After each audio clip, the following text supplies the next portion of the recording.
So our next speaker is Mr. Anton Marcus, who's a full-time activist in Sri Lanka and has been so from 1975. In 1982, he initiated a new union, which is the Industrial Transport and General Workers Union, and he was elected as the General Secretary. In 2003, the Industrial Transport and General Workers Union amalgamated with the Free Trade Zone Workers Union, and they formed a new union called the Free Trade Zone and General Service Employees Union, where he is the Joint Secretary. Presently, he's a member of the National Labour Advisory Council, and he represents the trade zones and the General Service Employees Union. Mr. Marcus, you're muted. If you could just unmute yourself. No, you're still muted.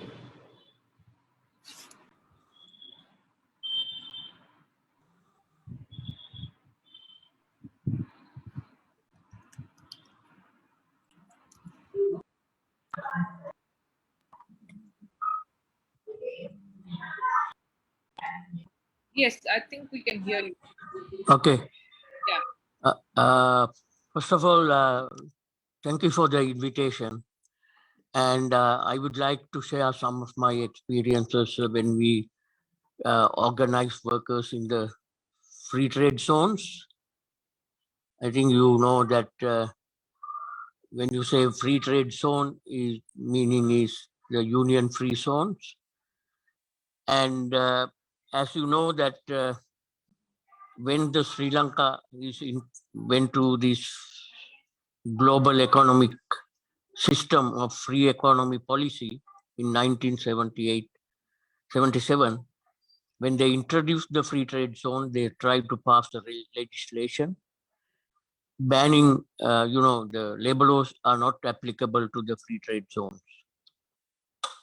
But at the beginning of this, because at that time that we had a very strong trade union movement, because of our strong left movement, we were able to, challenge that government decision to not have a legislation not to have these labor laws applicable to the free trade zone.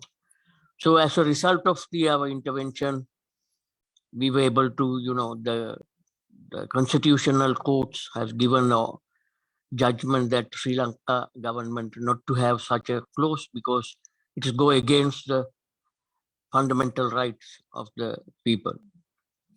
So that is how we started to working with the organizing workers in the free trade zones.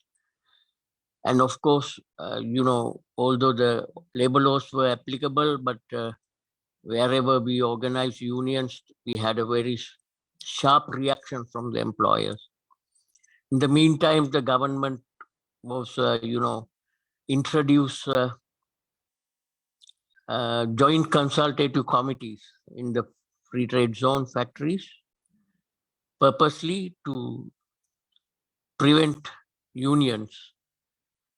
So we had to campaign against that joint consultative committees because it is completely against the ILO Convention 87 and 98.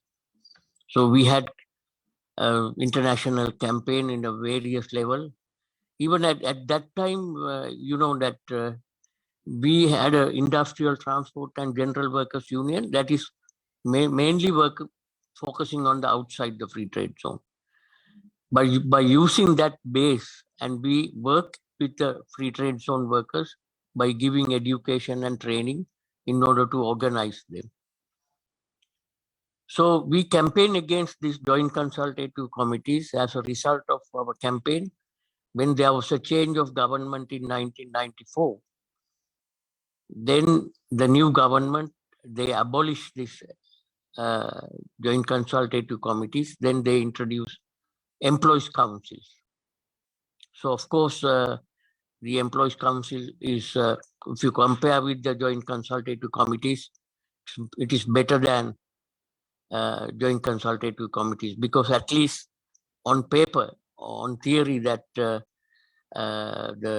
employees council allowed workers to elect their representatives by secret ballots. So So we, after we got this employees council, there was a very strong debate among the trade unions. What should be our reaction to the employees councils? As you know, most of the trade unions rejected the employees councils, but our union, instead of rejecting, we decided to use the employees councils to organize unions. So then we started contacting the employees council of all in the factories in the free trade zones, and we were able to arrange a training and education program for the employees council office bearers. And then we gradually got the employees council into the one forum, and then we developed a joint committee of the employees councils. So gradually we developed these employees councils as a joint committee. And then although we did not register this joint committee we as a trade union, but gradually we started to act as a trade union. And we even conduct strikes under the name of Joint Committee of the Employees Council.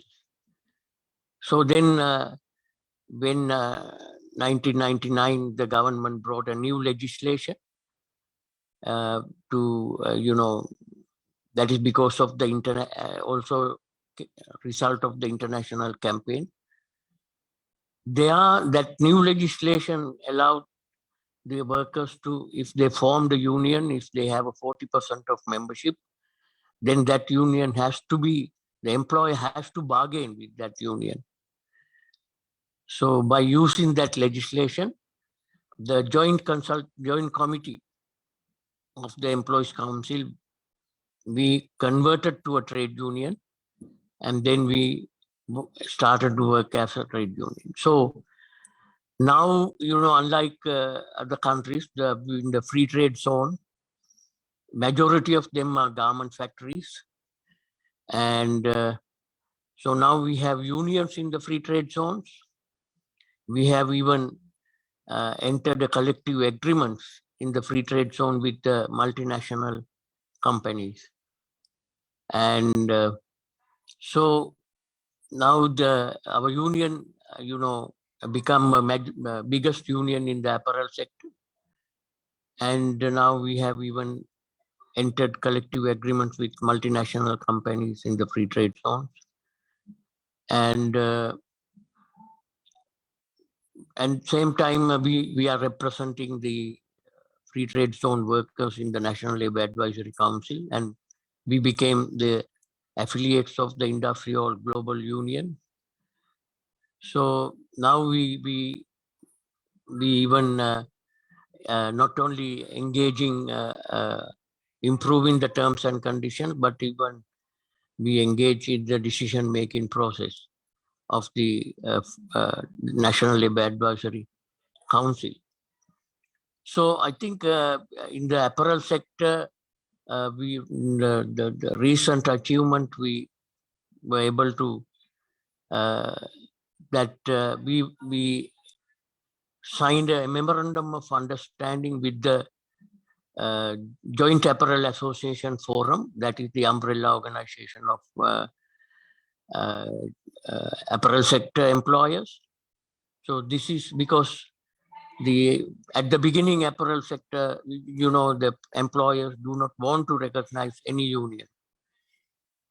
But because of the international campaign and because of the pressure from the buyers, brands, finally we got the recognition, and recently we were able to enter a memorandum of understanding with the Joint Apparel Association Forum, which contain setting up bipartite health committees of each and every apparel sector factories, and then the dispute resolving procedures on freedom of association.